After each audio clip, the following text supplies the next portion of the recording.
Halo teman-teman, ini udah jam berapa ya? Jam 10 kurang.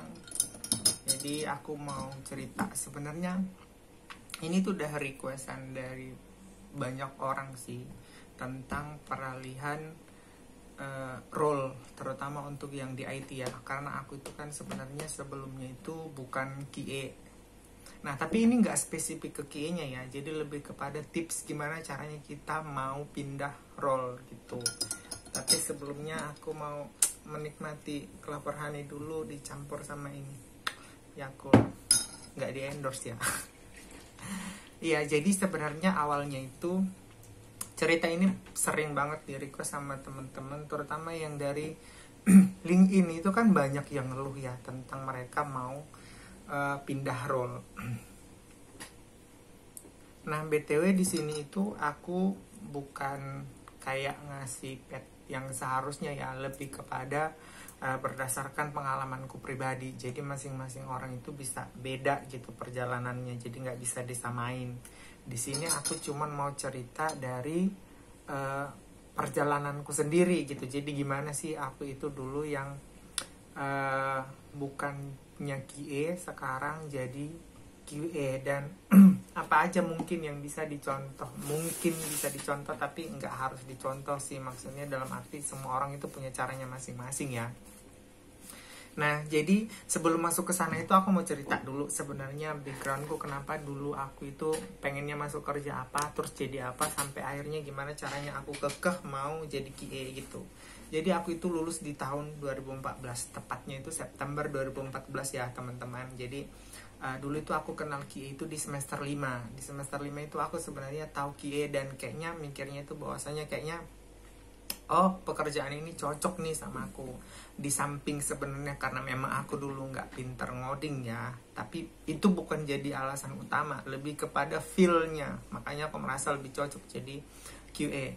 Jadi begitu aku lulus, aku itu bener-bener cari pekerjaan yang posisinya itu adalah QA. Kalau nggak salah tuh aku cari-cari selama 1 bulan, tapi nggak ada yang nerima aku sebagai QA. Dan pada saat 2014 memang posisi QA atau kadang juga ngelamar jadi bisnis analis atau sistem analis, tapi overall sebenarnya pengennya itu di QA. Terus ternyata nggak ada titik terang. Setelah 1 bulan akhirnya ya udah cari apa yang related lah gitu kira-kira. Terus setelah dari situ akhirnya aku diterima aku inget banget aku itu diterimanya itu kalau nggak salah di November sebagai Android developer. Jadi aku tuh dulu pernah diterima jadi Android developer guys. Jadi aku yang nggak pinter ngoding, emang nggak tahu ngoding, diterima sebagai Android developer. Terus aku susah banget menyesuaikan, dan memang ternyata aku nggak cocok di pekerjaan itu. Bahkan aku sampai sering gangguin temen cewek satu angkatanku, kayak kerjaannya cuma ngeluh aja gitu. Jadi itulah alasan. Jadi sebenarnya aku itu akhirnya menerima pekerjaan sebagai software developer, lebih tepatnya mobile developer. Karena apa? Aku itu kan aku tinggal di Jakarta itu dulu numpang sama salah satu teman yang ketemunya itu waktu kerja praktek. Jadi sebenarnya puji Tuhan. Jadi sebenarnya agak sedih ya ceritaku itu untuk dapat pekerjaan di Jakarta itu sebenarnya agak sedih. Kayak aduh, aku mau nangis. Gak boleh nangis. Jadi sebenarnya aku itu kerja praktek di Jakarta, kerja praktek di Jakarta. Akhirnya aku ketemu sama ibu-ibu, sama ada anak gadis, Kak dan Bu. Lebih tepatnya sebenarnya kayak orang Batak yang ibu-ibu ini, tapi dia manggilnya aku Tulang karena sebenarnya mamanya itu satu marga sama aku kayak gitu. Jadi kenalnya di situ.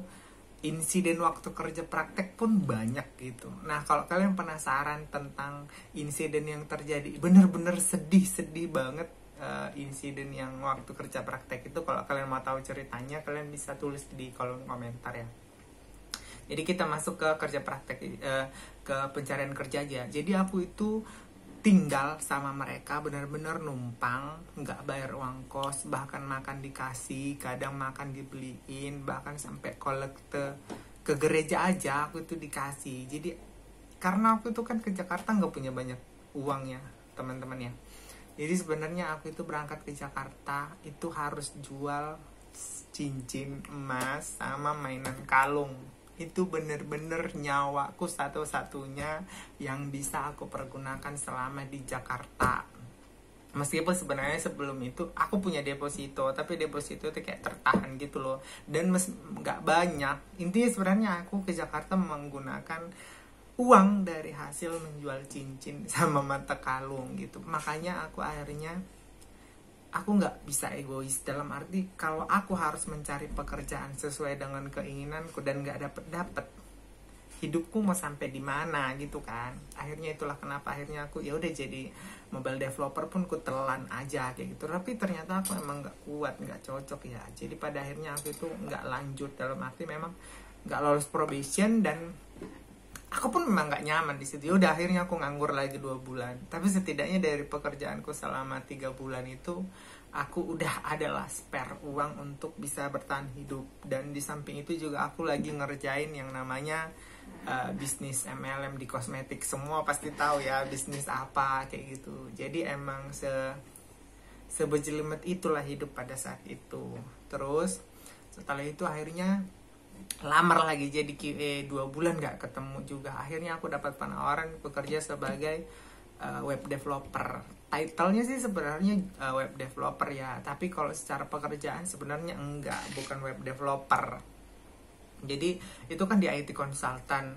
Nah kerjaanku sehari-hari itu lebih banyak ke untuk meredesain web klien, tapi banyak banget, bener-bener banyak banget berbagai jenis klien kita itu. Nah itu di redesign mau tampilannya kayak gimana, nanti minggu depan mau kayak gimana, sama bikin newsletter termasuk scheduling untuk ngeblast promotion gitu. Terus di samping itu kalau aku dapat konten-konten apa yang mau dimasukkan ke web gitu ya, aku yang input, misalnya materinya dari siapa, dari penulisnya, habis itu aku yang masukin ke web kayak gitu, kayak ke web admin lah kayak gitu. Ya udah akhirnya aku mengerjakan yang namanya pekerjaan itu terus, tapi aku masih tetap keinget sama yang namanya aku itu pengen jadi QA. Jadi di samping itu aku juga sambil MLM-an, karena gaji pada saat itu jujur aja untuk hidup di Jakarta itu kurang gitu. Akhirnya aku jalanin MLM juga. Terus udah jalanin MLM, kerja, makan itu, kalau cerita makan juga sedih lah. Jadi kayak kalau kita makan normal kayak orang yang satu hari 3 kali makan tuh emang gak cukup gitu. Jadi bener-bener agak sedih sih waktu pertama kali di Jakarta 2014-2015 gitu. Kok aku jadi cerita sedih. Tapi itulah supaya kalian tahu backgroundnya kenapa aku ngambil kerjaan sebagai non-QA, supaya kalian juga bisa mempertimbangkan ke diri kalian. Just in case sebenarnya kalau kalian bisa bertahan dengan masih dibiayain sama siapa gitu, jadi sebenarnya kalian masih bisa memperjuangkan mimpi kalian gitu. Nah tapi kan nggak bisa kita samakan, semua orang itu backgroundnya beda-beda. Nah pada saat itu aku nggak punya pilihan. Jadi kalau sampai aku masih egois untuk nyari posisi QA dan aku nggak dapet, hidupku akan berhenti di situ aja gitu. Akhirnya ya udah aku ngambil pekerjaan yang sebagai web developer itu tadi. Tapi aku di situ belajar QA, bener-bener belajar sendiri. Di samping itu aku aktif belajar online. Habis itu kalau ada event QA aku selalu ikutin. Aku masih inget ISQA dari ujung ke ujung, dimanapun pasti ku datengin. Terus weekend pasti ku manfaatkan. Jadi udah sibuk MLM ngambil barang dulu sampai kayak gimana, tetap aja aku selalu sediain waktu untuk ngambil yang event offline. Apalagi sebelum terjadi pandemi kan eventnya itu offline semua ya, kayak gitu. Nah jadi setelah itu akhirnya setelah 1 tahun aku jadi web developer, aku udah mulai apply sebagai QA. Dan itu sebenarnya perjalanannya agak gimana ya, kayaknya kalian bakalan ngalamin orang yang berganti role kayak gitu. Jadi kalian sebagai apa, nanti apply-nya sebagai apa, mungkin dipanggil, tapi pada saat dipanggil lagi-lagi pertanyaannya adalah kenapa kamu nggak sebagai ini aja, yang mana pekerjaan yang ditawarkan itu pekerjaan yang sebelumnya gitu. Padahal kalian nggak minat di sana. Nah, jadi menurutku kalau untuk posisinya posisi dan kondisinya kayak gini, kalian harus tahu apa yang kalian mau dan kalian yang menentukan jalannya. Meskipun itu sebenarnya ini ya peringatan sama HR. Kalau kalian memang nggak minat sama profilnya, apalagi dia apply sebagai apa, nggak usah dipanggil. Apalagi pada saat itu adalah kita itu offline, datang ke kantor kalian, kita itu interview, buang waktu, kita izin dari kantor, buang uang, buang tenaga gitu. Jangan semena-mena deh. Kalaupun kalian mau nanya posisi yang lain itu by telepon aja, jangan setelah kita udah di situ baru kalian tawarin kayak gitu. Itu sumpah itu kayak menyepelekan kita banget gitu. Nah, tapi aku mengalami itu. Jadi dari cerita yang ku dengar tuh ada yang dia mau apply sebagai apa, dipanggilnya jadi apa, terus dibelok-belokin terima. Nah, aku nggak mau. Lebih baik aku pulang dari situ daripada aku ditawarin pekerjaan lain yang aku memang nggak suka sama sekali.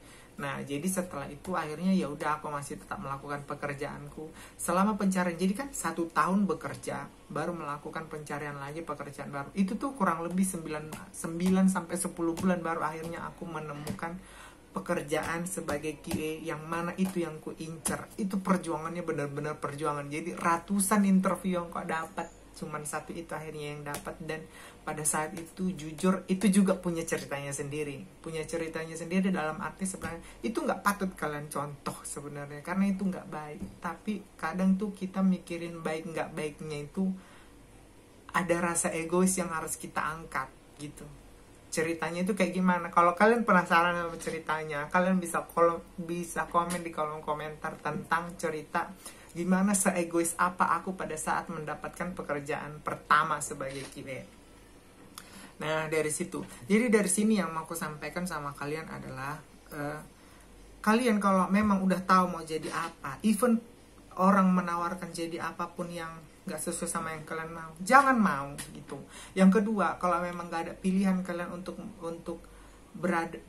mengambil pekerjaan sesuai yang kalian mau, sementara hidup harus terus berlanjut, nggak apa-apa. Tapi sempatkan waktu untuk belajar hal yang kalian mau tadi sambil nanti kalian apply, kalian dalamin. Akhirnya itu kalian akan dapat nanti pekerjaan sesuai dengan yang kalian mau tadi. Nah, yang di lapangan sering kuku lihat adalah dia nggak tahu dia mau jadi apa. Akhirnya dia apply semua bidang dan dia terpaksa mempelajari semua bidang. Justru itu kalian buang-buang waktu. Karena apa? Kalian harus membagi pikiran kalian dan mendalami bercabang-cabang atau berbagai macam ilmu kayak gitu. Akhirnya kemungkinan kalian untuk lolos interview sama lulus technical test itu sangat-sangat kecil kayak gitu.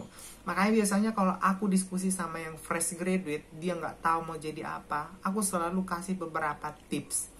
Nah, tips spesifiknya itu kalau kalian mau tahu bisa komen di kolom komentar, nanti aku kasih tahu spesifiknya hal-hal apa aja yang mesti kalian pertimbangkan dan kayak gimana caranya supaya kalian mendapatkan pekerjaan seperti yang kalian mau kayak gitu. Nah, jadi intinya itu adalah kalau memang kalian melakukan pekerjaan yang sekarang itu belum sesuai sama passion kalian, ingat, passion memang gak bisa ngasih kalian makan. Sumpah demi apapun, passion gak bisa ngasih kalian makan. Kecuali memang passion itu bisa menghasilkan dan gak semua orang mendapatkan kesempatan itu kayak gitu. Bahkan gak banyak menurutku kayak gitu. Nah, ada waktu dimana kau harus mengalah sama yang namanya passion dan kau harus memperjuangkan hidupmu lebih dahulu. Setelah itu baru kau dalami passionmu dan kau tahu bahwasanya passionmu bisa menghasilkan. Just do it setelah itu gitu. Tapi kalau namun kau harus memperjuangkan passion tapi kau nggak punya penghasilan, kau makanlah batu itu. Setuju ya maksudku? Jadi nggak usah terlalu egois gitu. Kau harus tahu takarannya. Kayaknya untuk sampai saat ini sebenarnya yang mau aku sampaikan itu sih itu ya. Kalau ada pertanyaan atau kalian mau spesifik kemana, kalian bisa komen di kolom komentar. Oke, thank you, bye.